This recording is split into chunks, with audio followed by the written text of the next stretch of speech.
Welcome back to the universe where we talk all things you. Today we're diving into something that every single one of us has faced: new beginnings. Now, there's something both terrifying and beautiful about starting over, whether it's a new job, a new relationship, or even a new habit. It's never about change, it's about transformation. And in this episode, I want us to explore how to embrace those fresh starts with courage, with grace, and even a little excitement. Let's be honest, new beginnings don't always feel magical. More often, they feel awkward, right? Uncertain, and even a little uncomfortable. Think about the first day at a new job or the start of a personal journey, be it exercise or learning a new language. And we often romanticize fresh starts. Like it's clean, it's shiny, it's exciting, but in reality, they're usually messy. We grieve what we left behind, we wrestle with self doubt, and we second guess whether or not we made the right choice. And yet, hidden in that discomfort is possibility. Every beginning is a chance to step into something different. It doesn't erase the past, it builds on it. And beginnings are less about wiping the slate clean and more about carrying the lessons of yesterday into a new chapter. Like a sunrise. Beginnings are subtle. The sky doesn't change from dark to light in one moment, it's a gradual unfolding. And maybe our lives work the same way. Now, some of the most inspiring stories are born from people who dare to begin again. Did you know that J.K. Rowling was rejected 12 times before Harry Potter even saw the light of day? Colonel Sanders, our KFC uncle, started at the age of 65 after being turned down over 1,000 times. And if you think closer to home, I'm sure you or someone you know, you've changed careers, you moved to a new city, or you rebuilt your life after loss. Now, these stories remind us of something powerful. It's never too late to start again. Beginnings aren't reserved for the young or for those with a perfect plan.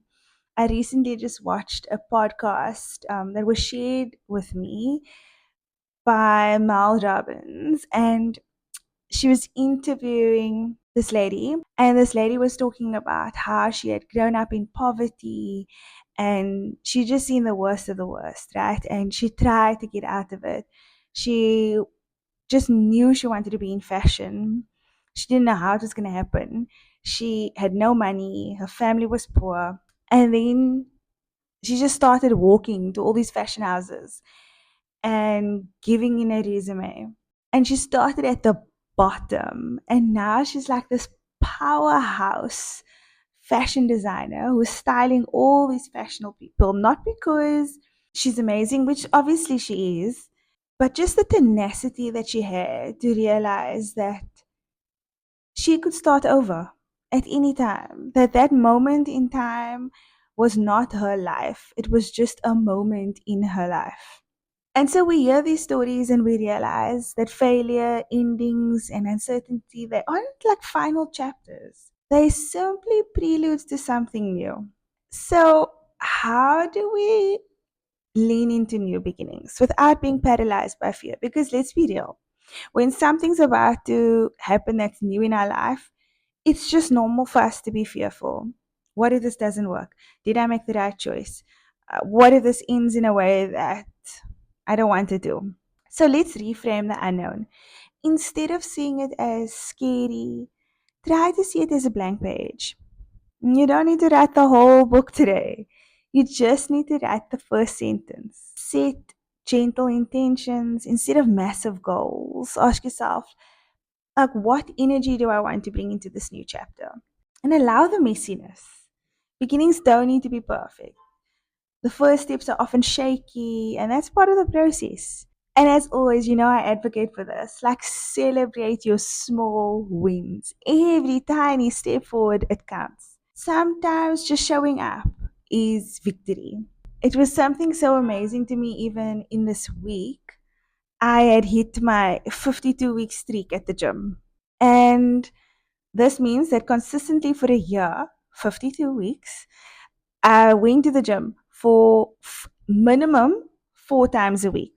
And what started off as because you hit milestones, what started off as was it 7? No, 12, 26, 52 week milestone. It just became, I think, like the first, and I'm probably mentioning 7 because subconsciously 7 was like the hardest for me, the first 7 weeks of being consistent, right? Holding myself accountable. And then afterwards, it just became like a part of who I was. It wasn't even like a thing. And today, when I went to the gym and I scanned in and my phone was like, you hit the 52 week. I was like, that's quite amazing. For someone else, that might be like, okay, like you do you, boo. But for me, I was like, that's amazing. Like, Giselle, you chose for 52 weeks to be consistent. You decided to do that or set that intention for yourself. And it's something that I want to celebrate, that I want to validate myself for. So celebrate your small wins and know that in your world, in your little sphere, whatever it is for you, it's important. And celebrate yourself for doing that. Now, if you're on the edge of something new right now, I want you to know it's okay to feel nervous. It's okay to not have it all figured out. But also know this: inside that uncertainty lies potential. Inside that blank page lies your chance to create something beautiful. Every sunrise is a reminder that we get to begin again. Every breath is a quiet new start. And maybe the bravest thing we'll ever do is simply to just begin. So take that first step.